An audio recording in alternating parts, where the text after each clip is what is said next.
time began to blur, like a startling sign that fate had finally found me, and your voice was all I heard, that I get what I deserve. So give me reason to prove me wrong, to wash this memory clean.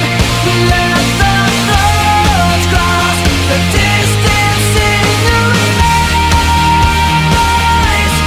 Give me reason to fill this hole, connect the space between. Let it be enough to reach the truth that lies across this new divide.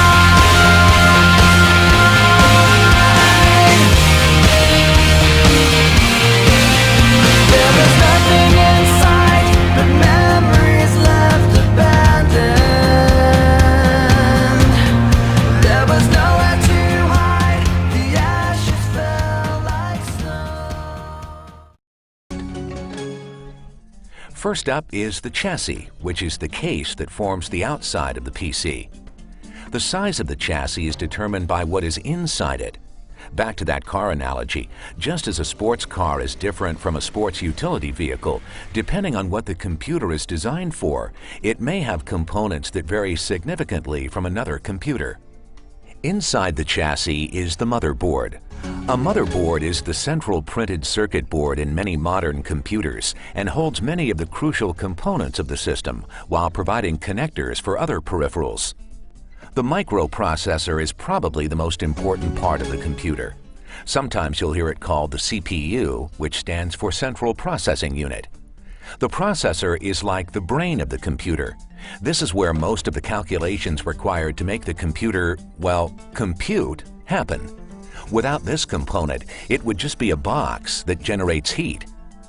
As you probably already know, making processors is what Intel is known for the world over. We created the first one in 1971, and we haven't looked back since. Intel processors come in a variety of offerings with different features and different clock speeds to offer the best value for your particular needs. Wait a second, what's clock speed? That's how fast the internal clock of the processor counts. It's a bit like an engine in a car. The fact that it's turning faster may not mean all of that performance gets to the wheels, but it's a big factor in determining how fast the car goes. Another important component of a motherboard is the microprocessor's supporting chipset. The chipset is a group of integrated circuits, or chips, designed to work together.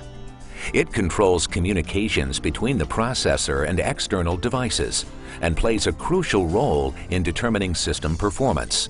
Next, let's take a look at memory and storage. Wait, what's the difference? Memory is a place for the system to use for temporary information storage. It's only available while the power is turned on. As soon as the power gets switched off, whatever's in memory is gone. By comparison, storage refers to some location where your computer can store information and then retrieve it much later, regardless of how many times your computer's been powered off and then back on. Computer memory is called random access memory, or RAM. It's very fast. RAM's used to store information while the computer's working. It's also used to hold information from slower storage devices to speed up the system. Remember, when the power goes off, then poof, the information in memory's gone. Next up, storage. The most common form of storage is the hard drive. A hard drive is made up of a series of rapidly spinning platters that have data magnetically written to them. This data can also be read from the drive using the same method in reverse. There are other kinds of storage, such as solid-state drives or SSDs, as well as other kinds of removable storage, which we'll be covering more in depth elsewhere.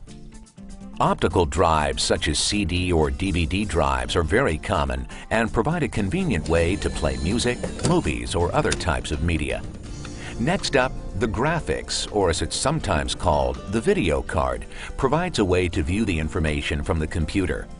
A lot of times this capability is now built into the chipset on the motherboard, but some computers have a separate dedicated card that creates the images sent to the monitor.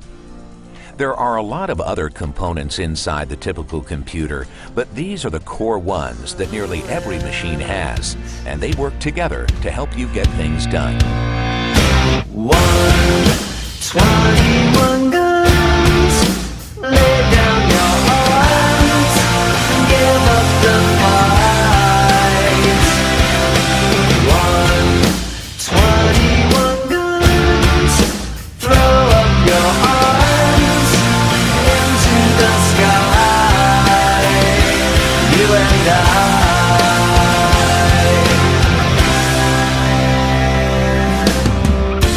When you're at the end of the road and you lost all sense of control, and your thoughts have taken their toll, when your mind breaks the spirit of your soul, your